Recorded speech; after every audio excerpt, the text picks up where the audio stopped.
Okay, in this video we're going to take a look at this bent bar that is cantilevered from a wall, and we have a load applied at point B, and the first thing we want to do is calculate the deflection of this bent bar in the direction of the applied load, so no dummy load is necessary. And there are going to be quite a few energies that would contribute to the deflection. One would be the bending of this short beam. Another would be the bending of this longer beam and the torsion of this longer beam. And then this load will cause bending of this beam about a vertical axis, which will make it move outward. And this load will cause bending of this beam about a horizontal axis. That will cause this beam and this whole thing to bend downward, causing this one to swing outward as well. And then we have an axial loading within this beam. It's probably a very small number as compared to the bending pieces, but we'll go ahead and include that. So down here I list the various pieces that would go into the energies of this beam. So let's get started, and we're going to have to scroll back and forth to see the picture to write these energies. Let's deal with BC bending. So BC, and this thing bending outward, will have a moment of magnitude Fx, and the derivative of the moment with respect to F is x. And so we're going to put Fx times x into our integral, Fx times x over EI dx. Integrating that over the range 0 to a, because that's the length of that small beam. So integrating over the range 0 to a gives us an Fa cubed over 3EI, and that sounds right for a very short, effectively cantilevered beam. So we get that effect. And then we have torsion in the region CD, and the torque in this member is a constant F times A. So the torque is a constant F times A. Then the partial of this torque with respect to F is A. And so we take FA and then multiply by A, and we put that into our deflection equation for torsion, which is a torque times the partial of torque with respect to the load divided by GJ. We'll integrate over the length of this beam, which is 0 to B. So integrating 0 to B of FA times A over GJ is an FA squared B over GJ. That's the torsional part of this. And there's the bending part of this, which, because this bends outward, and the moment is F times an X measured from here, moving toward the right. So CD bending, the moment is Fx, dmdf, I wrote this wrong, so let's go ahead and fix it.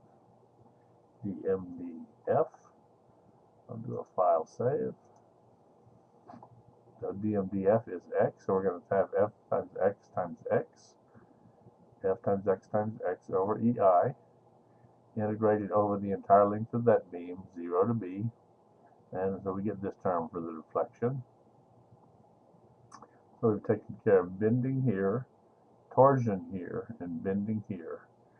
And then what we have in this section, because of F, is axial loading, a bending out away from us towards the mouse, and a bending downward because this load is higher than that beam. It'll put a moment on it, making it bend downward. So I think we'll probably do the axial first. Let's have a look at it. So in the region D to G, our axial load in the member as a function of x is simply a constant f. And then dpdf is 1, because the partial of f with respect to f is 1. And then so our axial component, delta 4, is integral 0 to c of the entire length of the beam of an f times the 1. F is the load, here's the partial, over AE dx gives us an FC over AE. And then we have bending pieces again. This load causes this beam to bend outward, and it causes this beam to bend downward because this load is above this beam. The moment for the outward bending would be F times B. The moment for the downward bending would be F times A. So let's go ahead and put those in. And so our final bending moment number 1 from that direction was F times B, and then the partial is B. The bending moment in the other direction was F times A, and the partial was A. And so the portion of our deflection due to being bending would be the integral from 0 to C of the F times B pieces over EI, and the integral from 0 to C of F times A pieces over EI, giving us these two terms. Add all the deflection terms together. There it is. Now we're going to try to make it look a bit like more like the book solution, in that we will write area A as a function of diameter, but I did not put into the document separate A's and separate E's. This is just AE. So AE is area times E. And then I have one quantity, EI. EI is I, which is pi d to the 4th over 64 times E. So this is EI. We'll substitute this for EI.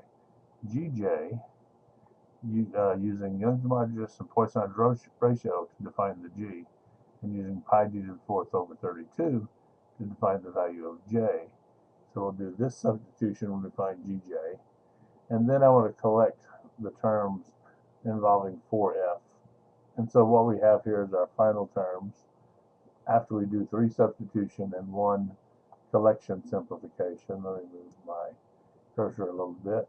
And here is the final answer. It's 4F over 3 pi E d to the 4th multiplied by all of these terms. And if you check, they do match the terms that are in our textbook. So this ends the problem of the bent bar with the load applied, with the load F applied, calculating the deflection in the direction of F. Now let's turn to the same problem, but we're going to put a vertical dummy load here, and we want to calculate the downward deflection of point B. How much does it move vertically downward because of the load F? And let's look at the kind of things that could make that happen. Yes, this F causes this little beam to bend toward our right, but only the small effect, secondary effects, would allow that to move it downward. This load causes this beam to undergo torsion, which causes a rotation of this thing. But again, a small deflection assumption causes no vertical deflection here. Then we have a bending outward of this member, but that doesn't cause a vertical deflection here. Then we have axial loading here, but that doesn't cause vertical deflection here. Then we have bending outward here, away from us, that does not cause vertical deflection here. And then we have bending downward of this section under the effect of this load.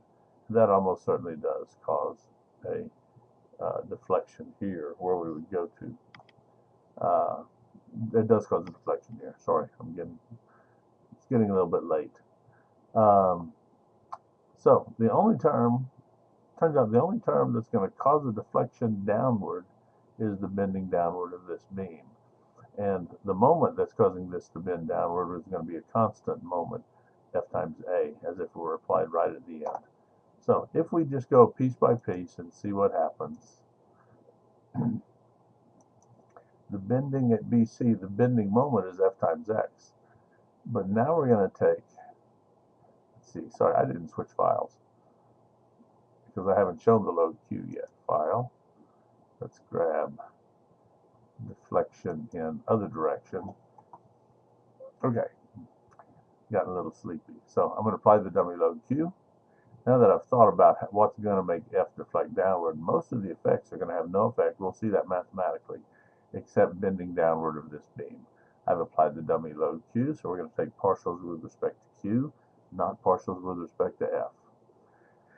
As far as bending in that short region BC, the bending moment is caused by F, so it's an F times X, but dm dq is equal to 0. So 0 times this term is going to give us a 0. This term can be ignored. Okay, and then this causes a torsion here, and the torque is a constant F times A, but the torque dq is 0 because there's no q in there. So this is going to be a 0 times the constant term, which is going to be ignored. Then bending outward, CD, because of F, will bend outward, causing this to travel to the right, but not downward. And that bending moment is, let's find it. That bending moment, I may have messed this up a little, look odd, F times X, but dm dq of fx is 0. So this term is ignored. Bending downward of CD, let's look at that. CD bending outward, oh, CD bending downward, sorry, that's, F does not cause CD to bend downward. Q causes CD to bend downward, and the moment arm will be Q times X measured here, and then we are going to get, let's see, so the moment arm is QX, and dm dq is going to be X. So we would be integrating a QX squared, but we're going to immediately set Q equal to 0. So again, this whole term just disappears. It's not going to have a final effect. Then finally, F causes this thing here in the DG range to bend outward, but not downward. F in the DG range causes this beam to bend downward, so that is going to give an effect. And Q also causes this beam to bend downward. And Q will cause the torsion in this beam, but the F will have no effect, so that even that together is not going to have an effect. The only effect is this load causing this beam to bend downward, and this distance F load F times the distance A behaves like an end moment right here, and that's the only reason we have for downward deflection. So yes, we have terms, but in the end we have either a 0 in one place or the other in every term until we get to this term right here, which says it's bending in the DG area. And let's go down in here. And it's that downward bending caused by a moment F times A and caused by a moment that comes from Q. So our moment is FA plus QX, and dm2 dq, I need to fix that.